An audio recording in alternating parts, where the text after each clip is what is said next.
Hello children, I hope you all are good. Once again I am here with the new and very interesting topic of Indian history, that is reforms and women.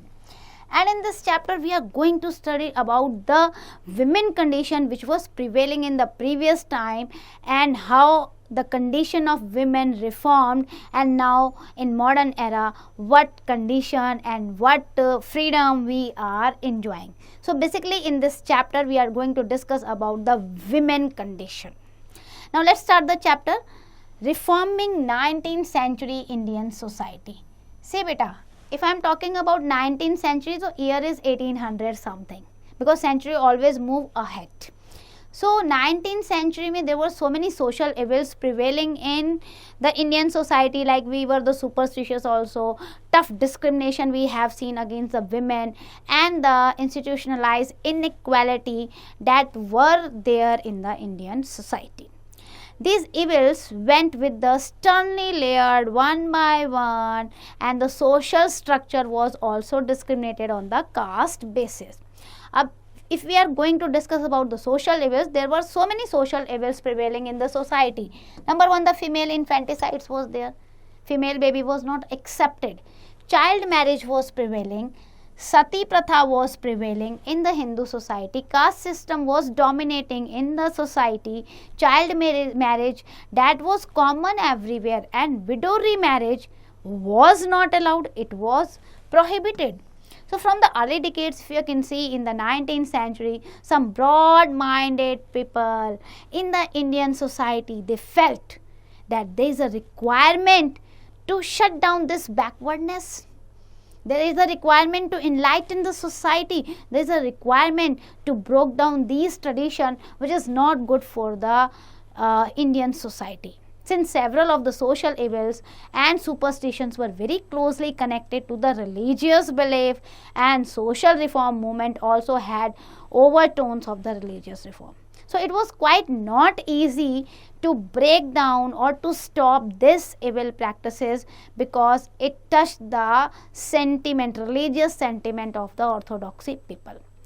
Now few educated people from the middle class, they started to participate or to start some reform movement which really underline the transition of the Indian society. Now from the medieval to the modern age, we can see the tremendous change in the Indian society. Indian religion or Indian society, Indian culture, they underwent the remarkable and variation of the changes. In the prominent, if you are going to see among the movement, whatever the movement started at that time for the reformation of the Indian society, that was the there were so many society like Arya Samaj, Brahma Samaj, Ramkishan Mission, Aligarh movement. Several movements were there to reform the society. So let's discuss first the position of the women in 19th century India.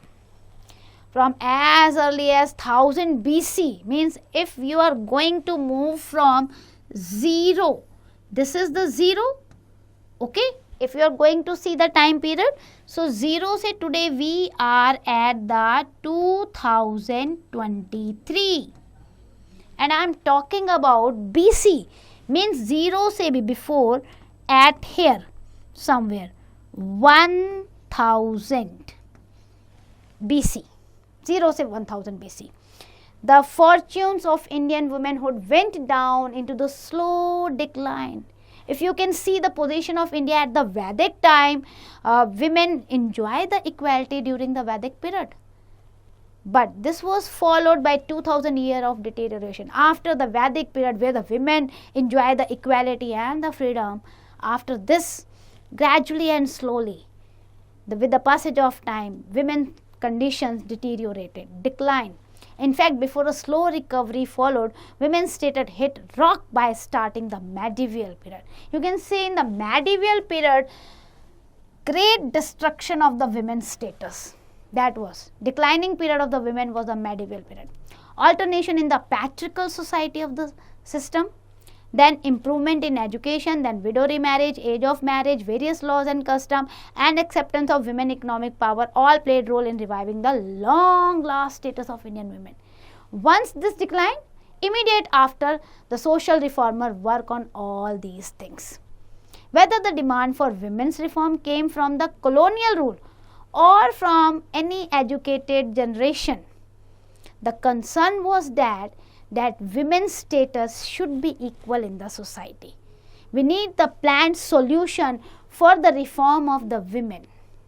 If we are going to unraveling the past, Indian society gives the effect of always having been a patriarchal society.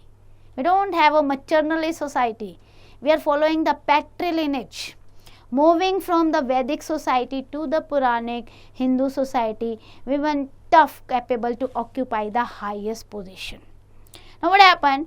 That we are following father's patrilineal lineage. Father, then son, then son, then son. We are not following the matrilineal lineage. If you are going to discuss the social evil, so beta in the early period of Muslim rule, the status of women declined. It suffered a lot.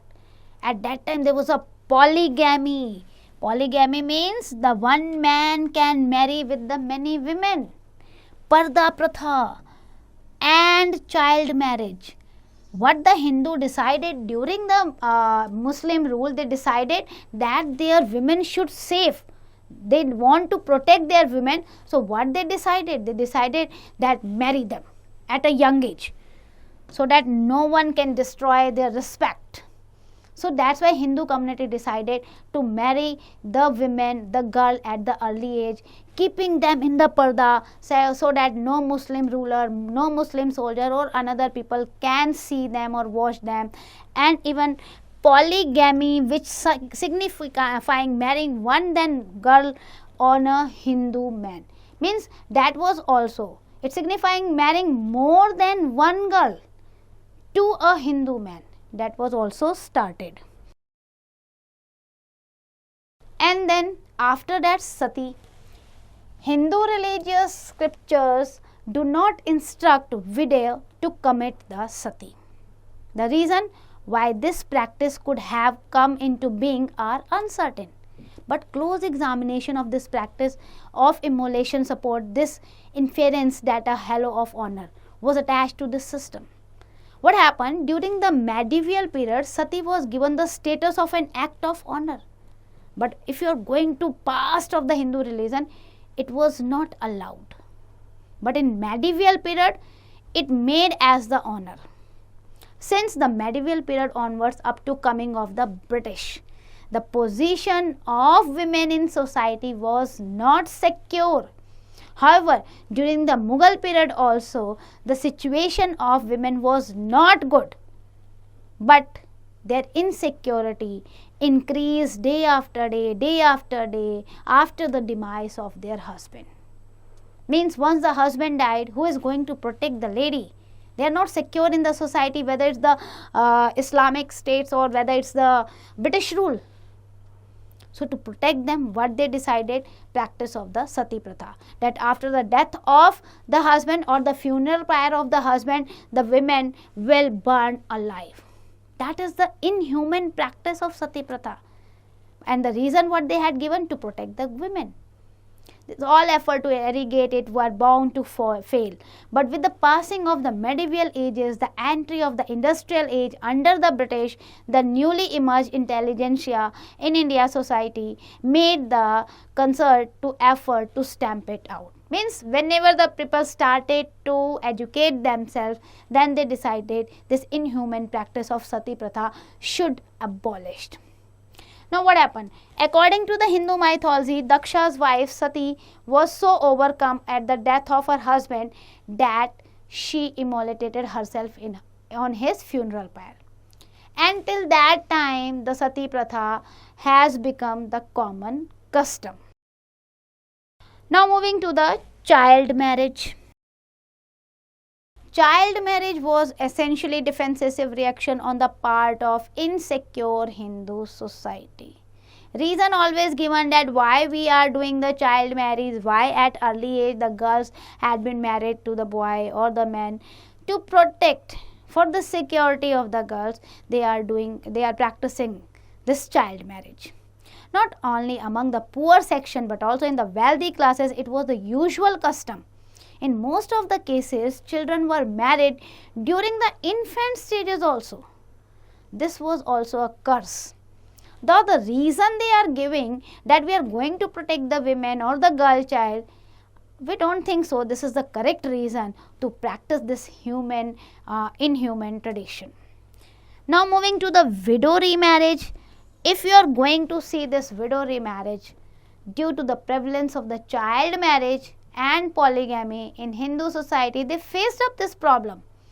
There are so many young widows. Old upper caste wealthy men often got married to the young girls, and after their death, their young widows were forced to live in isolation, separate life, under so many restrictions. The life of these widows was used to be social limitation. They were not allowed to come out in the society. They were not allowed to attend any culture, any tradition, any good tradition, marriage procession, anything. They were allowed to remain in isolation in a hut with the simple life. Lots of human torture and exploitation to the widow. Then widow's remarriage was prohibited in the Indian society, particularly among the Brahmins and other upper caste. Now let's discuss the age of consent. Because due to the child marriage, there was the increase in the number of widow also. Now there were various attempts have been made, even by the state also and by the social reformer also, to do away this evil of early child marriage. Now what happened? There was the legal action taken. In 1901, the Gaikwads of Baroda, they had passed the Infant Marriage Prevention Act. This act was passed in 1901 by the Gaikwads, and they fixed the minimum marriageable age in the state for the girls, and that age was 12 years for girls, and for boys the minimum age of marriage was 16 years. Now the age of consent committee also met at a Shimla in June 1928 to inquire into this matter, the questioning of the marriage reforms and marriage system. After the recommendation of Rai Sahab Harbilas, Sharda Child Marriage Restraint Act was passed. Means previously it was 12 years for girls and 16 years for boys to marry. Now after the passing of this Sharda Child Marriage Restraint Act in 1929, it was also known as Sharda Act. It laid down the minimum age of marriage for girls 14 years. Let's say the improvement happened 2 years more, 14 years for girls, and the boys 16 years to do the marriage. Now the British brought with them their distinctive culture and technology, which also impacted the social reformation. For example, the social reformation helped or benefited the women a lot. Before the British, many Indian rulers and Indian leaders also, such as Akbar, Jahangir, Guru Ram Das Ji, Marathas, Peshwa, they have also tried to discourage the discrimination against the women. They even took the strict action to eradicate these social evils, the practice of the sati. Finally, the colonial state when joined the hands with the legalization and with the Indian intelligentsia led by the Satalwards such as Raja Ram Mohan Roy to modernize and to reform the Indian society, these evils somewhere vanished. Now moving to the reform movements and colonial legalization. First, we are going to discuss about the Bengal society. British rule led to the emergence of new social classes in India. This class was liberal in its outlook. Means they are the broad-minded, not the conservative, and they drew its inspiration from the intellectual, the currents prevailing in other parts of the world. They started to educate themselves. They started to inspire themselves with the other revolution or other changing in the other part of the world. What happened in the 19th century, Bengal went through a process of general social ferment. Now, out of this turmoil emerged many socio-religious reforms and reformers also. such as at that time Raja Ram Mohan Roy, Ishwar Chandra Vidyasagar, Keshav Chandra Sen. These were the great social reformer emerged from there. We are going to discuss about the Raja Ram Mohan Roy and his Brahma Samaj. He was the pioneer in the introducing reforms for the women through the Brahma Samaj. Raja Ram Mohan Roy, when he received the traditional education in Sanskrit in Banaras. Banaras means present day Varanasi. And then he also get the education in Arabic, Persian at Patna. He came in the contact with the British also. English language he also learned. He had burning desire to bring about many reforms in the society. Means he was the intellectual, he was the great learner, he was keen interested to learn the different language and different laws in societies, etc. And on the other hand, he also want that the Indian society also developed. There is a need to reform the Indian society, and basically for the welfare of the women he worked a lot. He devoted his life a lot. He founded the Brahma Samaj in 1828. Many social evil at that time directly outcome of prevailing of the superstitious belief of the people. He attacked on those superstitious belief by his intellectuality, by his education. Its most glaring example was the dreadful practice of Sati Pratha, which he worked a lot to eradicate this Sati Pratha from Indian society. Hindu widows would immolate themselves on the funeral pyre of her husband. This is very wrong. To earn a lasting place in the heaven, they have to burn themselves.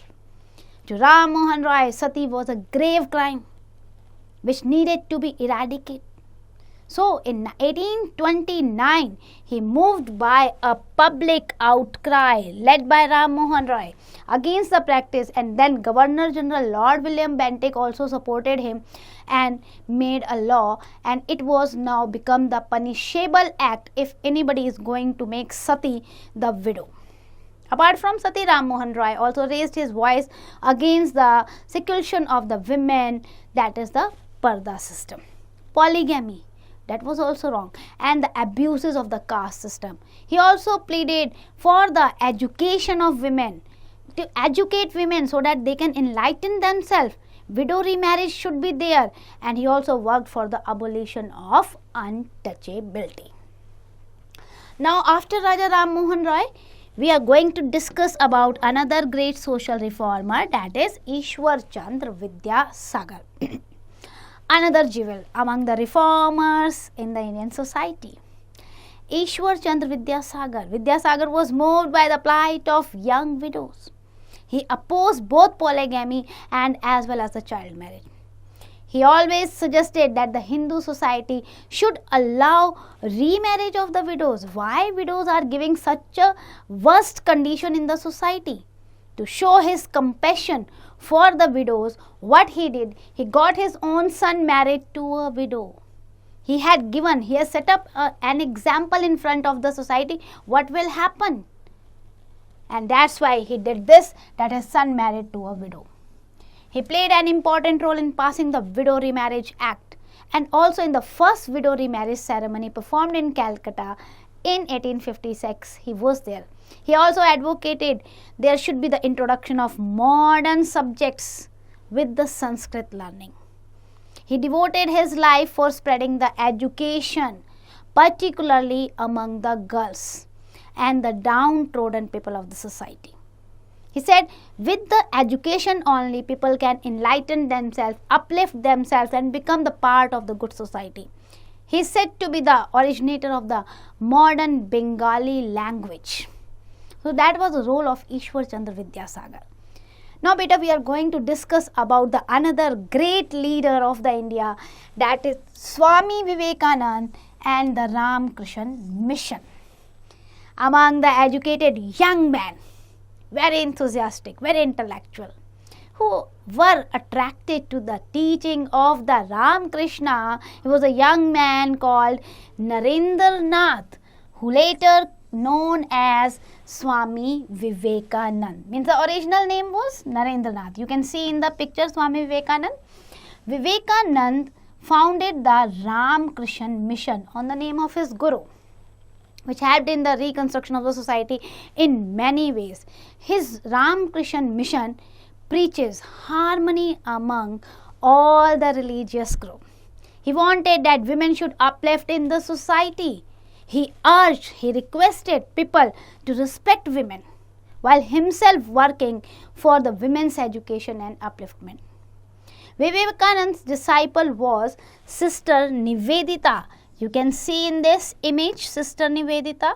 She was an Anglo-Irish social worker. She worked very hard, for the upliftment of the women in India.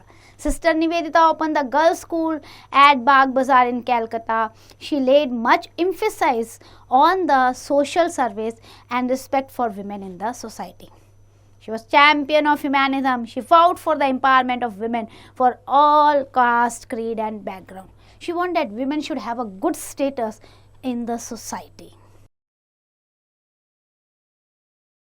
Then we are moving to the another social reformer. He was the Keshav Chandra Sen. The time period has been given 1838 to 1884. Keshav Chandra Sen laid stress on the social reform, basically female education. These people want that the female education should be there. Girls should teach. They should given these facilities. Inter-education, intercaste marriages, widow remarriage. He also worked very hard. He condemned the social evils like child marriage and polygamy and casteism. He said that everyone is equal in the society. Why there is a discrimination on the name of caste or on the name of gender? Even he criticized and strongly criticized the child marriage. He played a very important role in the passing of the Marriage Act 3 of 1872. He worked tirelessly for the emancipation of the Indian women. Through his Brahma Bandhu Sabha, he launched a fierce struggle in the favor of women's education. Even he was instrumental in passing the Native Marriage Act. See, Keshav Chandra ke time pe there were so many acts were passed for the women welfare. Native Marriage Act 3, 1872, which legalized intercaste marriages allowed, widow remarriages allowed, child marriage prohibited, polygamy prohibited, and he gave a legal sanction to the divorce also. So education, emancipation of women was at the forefront of his program. On his death, Max Muller said, India has lost her most eminent son. You can imagine or you can realize the importance of Keshav Chandra Sen with this one statement. Now moving to the Maharashtra, where Swami Dayanand Saraswati worked very hard and established the Arya Samaj. Swami Dayanand Saraswati, he was the founder of Arya Samaj. When he was only 22 years of age, he became the sannyasi, as you can see in this picture. And he roamed from place to place in search of truth. He was following the reforms took place in the society. When he founded the Arya Samaj denounced the society. He told whosoever the member of Arya Samaj, he will not practice the sati pratha. It resulted in the decline of sati. It advocated widow remarriage should be there. Widows should not exploited, not given the worst condition. It was greatly opposed to the child marriage. Even it set up orphanages and widows ashram also. And the Arya Samaj laid the great emphasis on the women's education also. So we can say Swami Dayanand Saraswati believed if the women will study as much as entitled to the study, the Vedas, as you had given the right to men to study the Veda, why not the girls, the women are having right to study the Veda? So please give them right to educate. Then we are moving to the Pratna Samaj. Pratna Samaj was started in Bombay in 1867. And the chief architect behind the Pratna Samaj was Mahadev Govind Ranade. He worked very lot, and along with him Ram Krishna Bhandarkar. These two people worked very hard behind the Pratna Samaj. This Pratna Samaj laid stress on the upliftment of the masses education for female, abolition of the Parda Pratha, remarriages of the widow, and started the night school also for the working people. Gopal Krishna Gokhale later on joined this Samaj in 1885, and he and Ranade founded Indian Social Conference in 1887, and they declared that no progress was possible in India unless Hindu and Muslim unite themselves, join hand and work together. See beta, all these social reformers worked hard, tirelessly for the upliftment of the widows, upliftment of the girls, female education, and to stop all evil practices from the Indian society. After this, we are going to discuss about the Gopal Hari Deshmukh, Lokhetwadi and Jyoti Rao Govindra Phule. They worked for the upliftment of downtrodden and the women. In 1848, they started schools for girls and low caste children. Especially आपका Jyoti Rao Govindra Phule, his wife Savitri Bai Phule, she also worked very hard for the girls' education. Then we are having so many other reformers also who set up an example in the Indian society to uplift the Indian people. Number 1, Ruqayya Shekhawat Hussain, 1818 to 1932. Ruqayya Shekhawat Hussain, she was born in 1880 in Bengal. She belonged to the Muslim family, and Ruqayya was not allowed to study. Fortunately, she was able to persuade her brother to teach her Bengali and English, and brother helped her secretly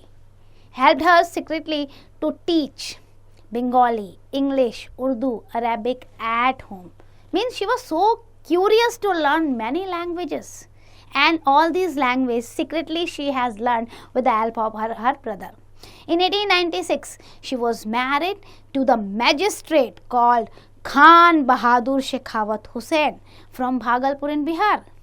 See, she married with the barrister or magistrate. Then what happened? From this, Ruqayya set up a school for girls in 1909 in Bhagalpur with the material and intellectual support of her husband, because her husband was a judge, and that's why he helped her that yes, you can open the school for girls. After her husband's premature death, she came to Calcutta and reopened her school. So in this way, she worked a lot, and then she reopened school Shekhawat Memorial Girls School. In the time, this school was converted into the high school and became known as the pioneering institution for Muslim girls. Ruqayya was a gifted writer also. She has written the book Sultana's Dream, and in her book beta she has given that yes, women are also having a dream, also having a wing to get the freedom to do something for the society. She pleaded for the emancipation of the women of all community. She wrote number of stories and essays regarding the prevailing social taboos. In 1942, her far-sighted novel Padmarag was published, and in Padmarag, in this work, we find the realistic portrait of pioneering working women, typing, managing accounts, supervising, subordinate, teaching. In short, the full gamut of activities that women can execute. Women can be a teacher, women can be a manager, women can do anything. Just give them the wings to fly. So whatever she has written, it inspires the whole Indian society. Now the next reformer, that is Leela Nag, another women reformer. You can see in the picture. Leela contributed immensely to the intellectual, cultural awakening in the Indian society. The first female student at University of Dhaka. One marker question hai. She has done the study in Dhaka. She pioneered women's education and the women's movement in the East Bengal. In December 1923, she established Dipali Sangh, an association for women, with the main objective of this association was enhancing the women's education and dignity. She founded the school also, and the school name was Dipali School, and 12 other free primary schools with the help of Dipali Sangha. she built a Dhaka-based institution for the female student. But at that time, Dhaka was in India. Okay, it was East Bengal. Now, then many places of Assam and Bengal, she has opened the schools for the benefit of female student. Even she has opened the women hostel also in the Calcutta. If the women want to stay there and get education, they can. Leela Nag set up a fund also that known as the Mahila Atma Raksha Fund for women's self defense, and for the one of the first martial art self defense groups in the region. First martial art, socho, she has opened. And she also established the institution known as Gan Shiksha Parishad, Association of the Mass Education, for spreading the female education at the mass level. Then Leela's other claim why she is famous in the literary activity as editor to the influential magazine Jayashree. She devoted the women's issues. Means she act as an editor also in the newspaper and the magazine. So Leela Nag did a lot for the women empowerment. Now we are discussing about the Ramabai Ranade. In the 19th century, the condition of women was much discussed issue among the intellectual classes. Everybody was working for the women's empowerment. It was in this fluid situation, the Ramabai Ranade, she emerged on the scene with all her electrifying energy, directed towards the securing a better deal for the women of India. She was a great personality and inspiring personality. Ramabai Ranade started the Arya Mohalla Samaj and taught women from the deprived classes, backward classes, downtrodden classes. She went to America also at that time, where an association was formed to fund her school for the child widows. Coming back to India, she inaugurated the school for widows in 1889, known as Sharda Sadan in Bombay. So you can see that she first took the education, became the intellectual personality, and after that she did a lot for the women. Now moving to the Dhando Keshav Karve. In the year 1896 marks the beginning of new era in the history of women's education, women's status in India, when Dr. Dhando Keshav Karve established an ashram for widows and helpless women at Hing near the Pune. Now Karve launched a program of schooling at his ashram, which later became the regular school for the women and the girls.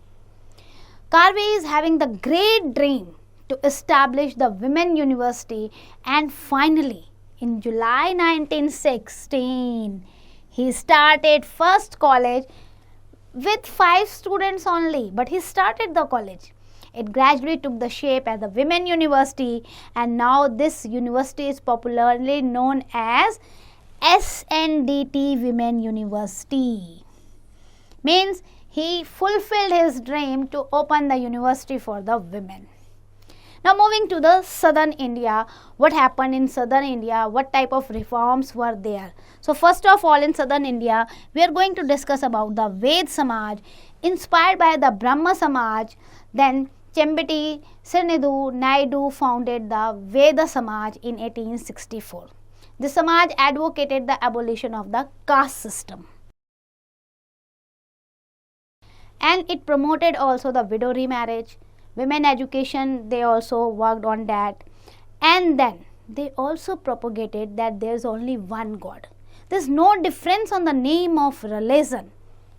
They want that the superstition, the orthodoxy tradition should be banished, abolished.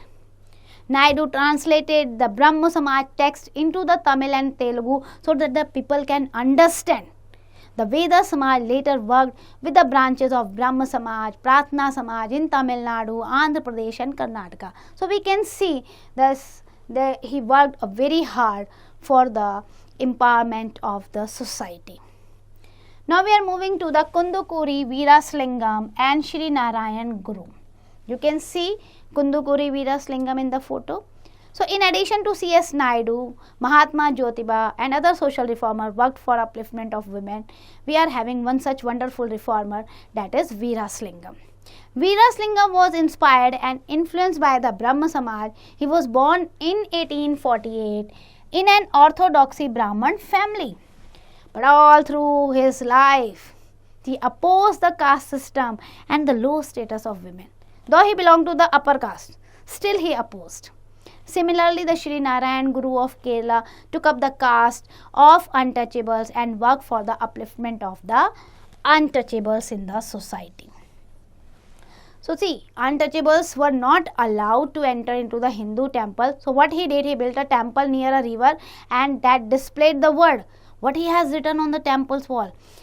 Here is the place where all people live in fraternity without caste distinction and religious rivalry. This is the place where everyone can enter. Everyone can live in the peace and harmony. So that was the Narayan Guru. Now moving to the Christian missionaries, what they did for the Indian society. In its early non-political phase, the East India Company refrained from interfering in the socio-religious life of the people of India. Means in the beginning they were not interested and even they did not want to enter into the Indian culture or tradition. The company had expelled William Carey for carrying a propaganda. But after the Charter Act of 1813, restriction on the immigration of missionaries to India were removed. Now what happened? Lots of missionaries enter into the Indian economy and filled with the zeal to rid Indian society of what they regarded as its backwardness and barbarism. See, they though declared us as the primitive, backward and our traditions are the barbarism when the Christian missionaries came to India. And the first Christian missionaries came into Bengal in 1576 and thereafter they come to the different phases in the India with the different motives. The Serampore missionaries played a crucial role in spread of education among the women in India. उसमें से among them they were William Carey, Joshua Marshman and William Ward. They started the first Baptist mission. Baptist mission you have to learn beta. In 1800 at Serampore in Bengal they have started for emancipation of the Indian women. William Ward made an appeal to his call. A women missionary he has opened, Mary Ann Cook. That women missionary came to India, Mary Ann Cook. She was the first women missionary to came to India. She opened many girls' schools for Indian girls in different part of Bengal. In 1849 AD, Bethune founded the girls' school in Calcutta. So Bethune is the another name. Now we have discussed so many social reformers from North India to South India till the Christian missionaries. What was the impact of the reform of the movement? Whether there was something different, consequences were good or bad. So let's discuss these impact. During the period of 1813 to 1857, the East India Company initiated some useful social reform. Number one, suppression of sati. Sati was abolished. There were 800 cases of sati in Bengal alone. It was estimated. तो इसको ban कराया गया. Then second, the ban on female infanticide. 1795 practice was banned. But no strict measures were taken to implement the law that ban on female infanticides. So we can say this evil was boldly addressed during the administration of Lord Hardinge. In time, female infanticide was declined. But sadly we can say still it is prevailing somewhere and another in the different part of India. Then third, suppression of human sacrifice. Lord Hardinge suppressed the practice of human sacrifice that was prevailed in the primitive tribal communities such as Gonds. They sacrificed the men. However, it took a long time to eradicate the sacrifice of men, but still he worked hard and many reformers worked hard. Then widow remarriage. So we have discussed about that. Raja Ram Mohan Rai, आपके विद्यासागर, महादेव फूले, महर्षि Karve, these all campaigned in favor of widow remarriage. And finally in 1856, the colonial government passed an act allowing Hindu widows to remarry. Though the immediate effect of this measure was negligible, You cannot say that in a day all the changes had come in the Indian society, but yes, with the long struggle, there was a change in the Indian society, and we can see in the today's also, when the women are working hard in every field of society, enjoying the freedom, enjoying the equal status in the Indian society. So this reform of the Indian society gave the way to the resilience and strength which needed to cope up with the trials and tribulation of the lay ahead. Overall, these reforms gave the new vision, the new strength to the Indian society. So that's end for the chapter. Let's do the quick revision. Number 1, what we have discussed, the early Governor General were mostly engaged in economic exploitation and political expansion. Then Lord William Bentinck took steps to abolish the child marriage, slavery and sati pratha. Then evil practice of sati mostly prevailed in Bengal, Central India and Rajputana. After that we have discussed educated Indians like Raja Ram Mohan Roy ho gaye, Ishwar Chandra Vidyasagar ho gaye. They worked very hard for the women causes. Then term sati literally means a pure or virtuous woman. Then we have discussed Lord William Bentinck declared sati illegal in 1829 and made it as a punishable offence.